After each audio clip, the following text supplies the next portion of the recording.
I don't know what's going on, but I seem to apparently be back in 2006 because I'm here reading Twilight parodies, reading Midnight Sun. I don't know what's happened, but here we are. Hello my loves, welcome back. Today I want to talk to you about Midnight Sun, the Twilight book that Stephanie Meyer eventually released after many years of saying she was going to. I don't remember when this actually was published. It was quite a while ago at this point, but I just never got around to reading it, and I finally did recently, and I want to talk about it. In case you're unfamiliar, Midnight Sun is basically Twilight, the first book in the Twilight series, but all from Edward's point of view instead of Bella's. It's significantly longer than Twilight. It's like double the size of Twilight. So you might think, oh my god, Edward does so many more things than Bella does. You would be wrong, but we're gonna get into that. I'm pretty sure a few years back, however long ago it was, that like some of it got leaked online. I'm pretty sure I read maybe the first chapter or something when it got leaked, but I don't remember anything. I don't remember how much she changed, because I know then she said she was never going to publish it because it got leaked. I think she did change it quite a lot after that. I don't remember what happened in it enough to know how much she changed, or if what is published now is really different to what was leaked then. If anyone knows, do share, because I would be interested to know how much she changed. I remember reading it then, and because this was quite a while ago, I was still like quite excited and like, oh, this would be really good if she released it. Now when it eventually came out, I was like, this feels like a few years too late, Stephanie, which is probably why I haven't read it. But here we are, reading it now, and me letting you know basically if it's worth it to read or not. If you've already read it, I would love to know what you think. I can't help but love Twilight. I can't help it. I know it's objectively bad. I know that the vampires in it aren't really vampires, so really I shouldn't like it. However, I can't help but have a little place in my heart for Twilight. So I would, you know, similar people, I'd be interested to know what you think of this book. I'm not going to comment on the plot because the plot is exactly the same. There's not, you know, nothing really different happens compared to what happens in Twilight. But I want to talk about Edward as a character, because before, obviously, we've only seen him from Bella's point of view, and her point of view is going to be very different to how he sees himself. I have always, aside from a very, very brief, weird pro-Jacob phase that I went through, I've always been Team Edward. I can't believe I'm saying that in 2024, Jesus Christ. I can see that Edward is not a good, you wouldn't want to be in a relationship with Edward Cullen, let's be honest, but he's better than Jacob. So, you know, there we are. That's the standards we've got to go from here. This book really made me not like him as much, or even less than I already did. I would say like 70% of the book is, obviously it's the Edward and Bella getting to know each other, but the majority of it is actually just Edward's thoughts and him reminiscing on previous times. So obviously we're getting a little bit more of Edward's history, but in my opinion, not really very much, and not much that we didn't already know. We know from Twilight that Edward doesn't really like himself very much and sees himself in quite a negative light, but it's like increased by 100 in this book. And not in a way that I think helps you really understand Edward. I think just in a way that comes across as quite annoying, personally. He spends so much of his thoughts thinking about how he is a monster, he's really bad, he needs to stay away from Bella because that would be better for her, but he's selfish so he can't. Thinking back on his time when he went off on his own and was killing bad humans, and how guilty he feels about that and why that makes him such a monster, in a way that is just incredibly repetitive. Not in a way that develops him or fleshes him out, just in a way that you get to the point where you're like, I know mate, you've already said all of this 20 times. Can we move on in the plot? Can you have another interaction with someone else? Can you stop thinking so much, because it's boring at this point. The only thing I feel like I really learned was that he is more insane than I thought he was. He started going into Bella's room to watch her sleep, after interacting with her like maybe twice or like 3 times, it was very, very early, and his like obsessional thoughts about her developed very, very quickly in a way that I suppose you don't necessarily see in Twilight. So that was somewhat new. You probably could have guessed that. Aside from that, don't really feel like I learned anything about him. I learned a lot more about other characters, but not him.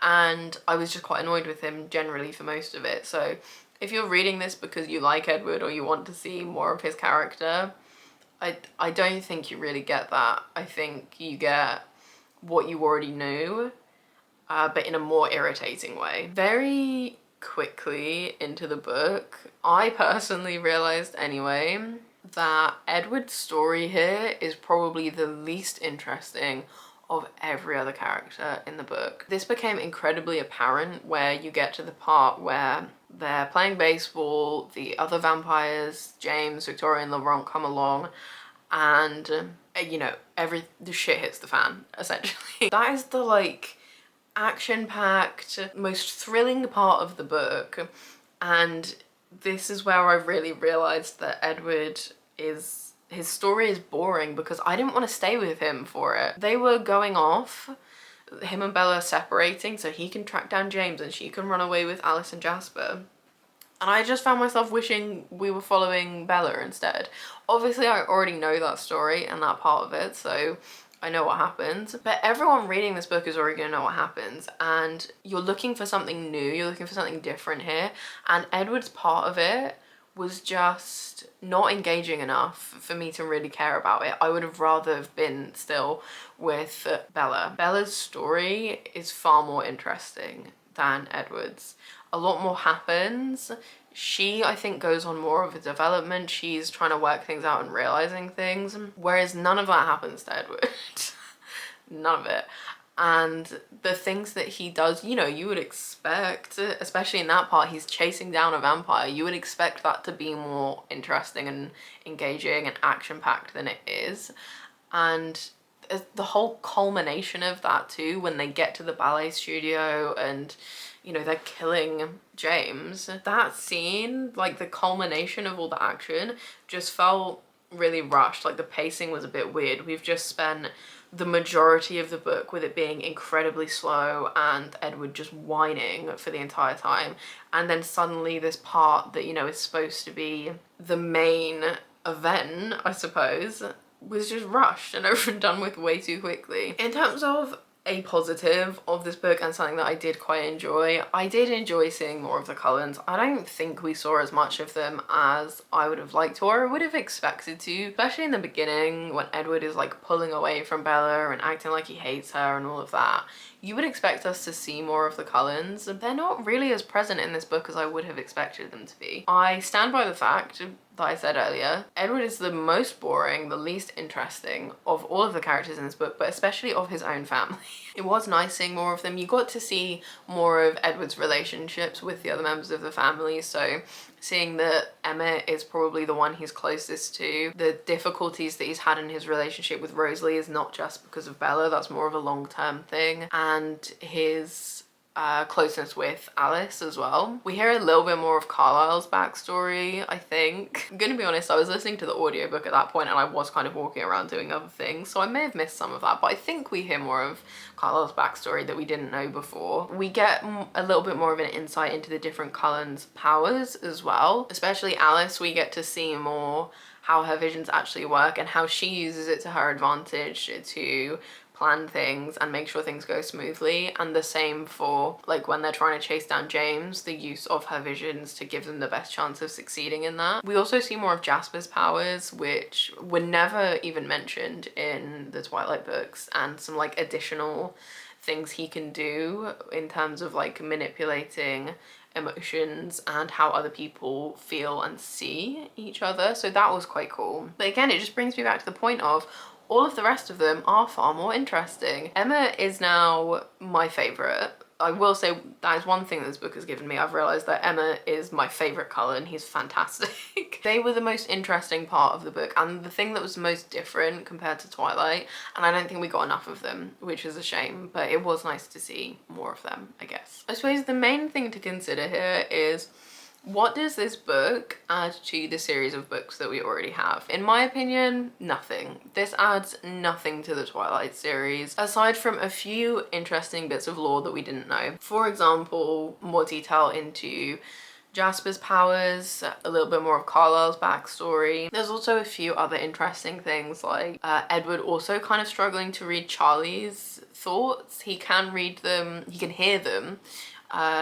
better than he can hear Bella's, because obviously he can't hear Bella's at all, but they're very vague and he really struggles to do it, which suggests, I suppose, some kind of genetic thing in terms of him not being able to read Bella's thoughts. It was just like little things like that. I don't think there was enough different or added in this for it to really add much to the overall series, in my opinion. You would have thought that being in Edward's head, we would see more his reasoning for staying away from Bella, or his reasoning and reluctance to turn her, because, you know, obviously that starts to come up towards the end of this book. Honestly, his reasoning for not turning her made less sense to me from his point of view than it did from Bella's. Could not really explain to you what his reluctance was here, other than just he didn't like it. So I don't think we even really get more of that understanding either into him and his decisions in this book, other than just him hating himself. That's the only thing you get, and you already knew that anyway, so I don't think it really added much to the series that wasn't already there, to be honest. And given the fact that it was 600 pages long,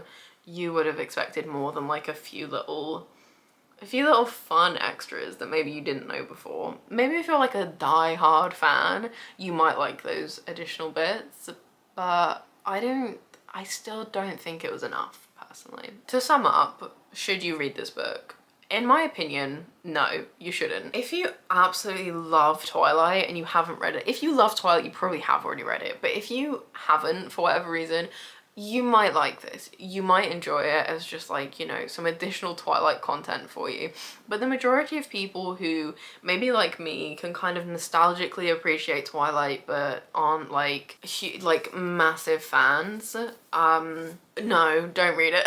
It's way too long. It did not need to be as long as it was. And because it's so long, it's just incredibly repetitive. Just Edward's thoughts.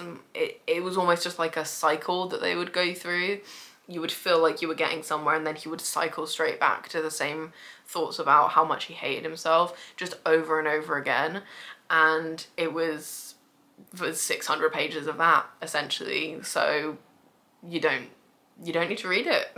If you're a diehard fan, you might enjoy it, but for me, it just wasn't worth it. I would much rather have a story from like Rosalie's point of view, or Alice's point of view, or even Carlisle and his journey to be where he is. That would be far more interesting to me, and I personally think fans would appreciate more. I think that adds more to the overall Twilight world than this book. I have no idea what Stephenie Meyer is doing these days.